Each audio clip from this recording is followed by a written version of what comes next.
Do you like ginger? Today, I am making homemade ginger tea. It's easy, simple, and most of all, delicious and good for you. No longer will you have to buy ginger tea in tea bags. Once you make it yourself, homemade that is, you will never buy another ginger tea bag because this is the best. I'm Evelyn Parham, and let's make some ginger tea.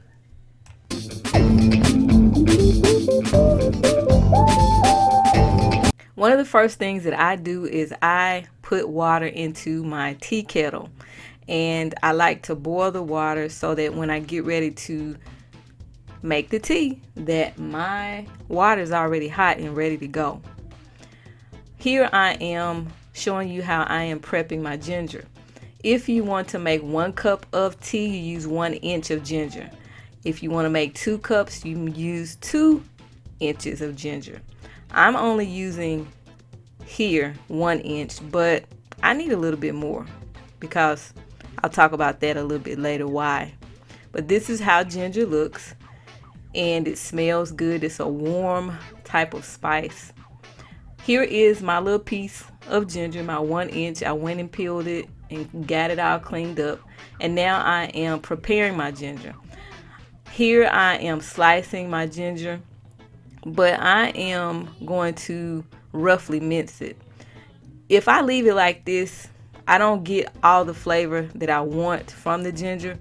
So it's probably a good idea to roughly mince your ginger, to cut it in little smaller pieces, because the flavor will disperse throughout the water a lot more, and it'll be stronger too.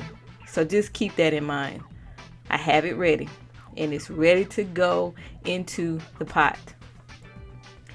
I'm putting my ginger into the pot, but I'm realizing that I don't really have enough. That's not enough for me because I like my ginger tea strong somewhat, and this is not going to work for me. So I decided to get some more ginger and put in there. But now I'm pouring my water in here, and I put the water in here so that it doesn't take too long for it to boil, of course.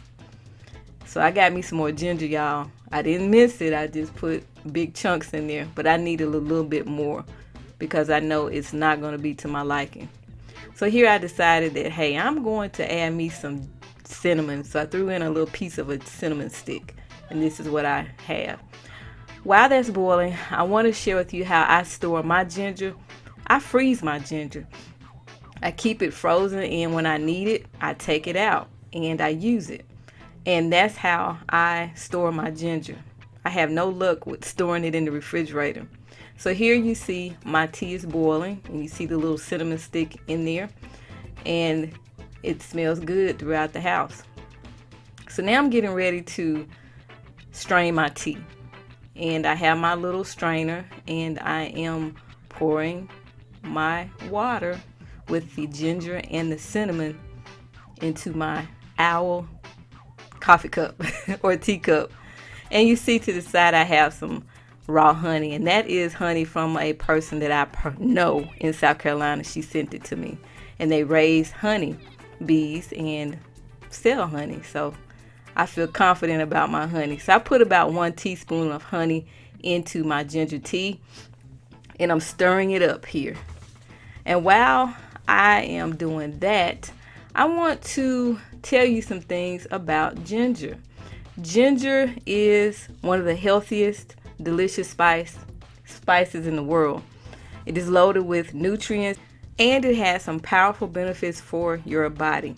And I'm going to tell you some of the benefits that you can get from using ginger. Now, you can use ginger in cooking and in teas and just other dishes in general.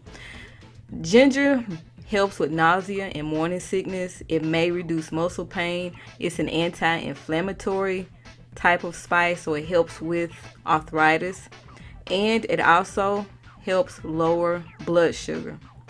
And it can help treat chronic digestion. Hair texture shot. So here I'm tasting my ginger tea, and it's hot, y'all, and I can't wait to try it. But anyway, I'm trying it, and my first thought was that this is okay, but it's not strong enough for me. I like my ginger tea to be strong, so I didn't use enough, but it was okay. I could taste the ginger. It was pretty good. And so I want you guys to know that I will see you in the next video. Thank you so much for watching. And if you like this video, give it a thumbs up.